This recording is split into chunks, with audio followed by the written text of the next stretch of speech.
Tamil cinema நேயர்களுக்கு அன்பு வணக்கம்.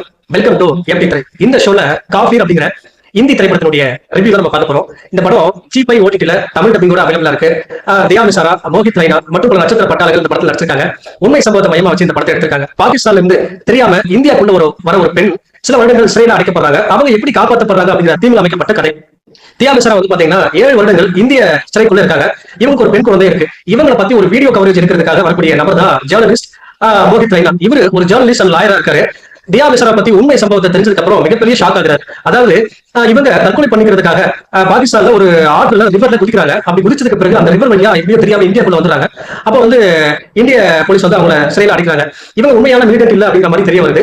இவங்க உண்மையான மிலிட்டன்ட் இல்ல அப்படிங்கிற மாதிரி ட்ரை பண்ண முயற்சி பண்றாரு. அந்த முயற்சியில் என்ன மாதிரியான சம்பவங்கள் உண்மைகள் வெளியே வருது, அண்ட் டூர்ஸ் என்ன ஆகுது, உண்மையாவே விடுதலை செய்யப்பட்டாங்களா இல்லையா, அண்ட் டூர்ஸ் அவங்க சொந்த நாட்டுக்கு அனுப்பப்பட்டாங்களா இல்லையா, அப்படி நிறைய விஷயங்கள் சொல்லக்கூடிய ட்ரை பண்ணா இந்த காஃபி.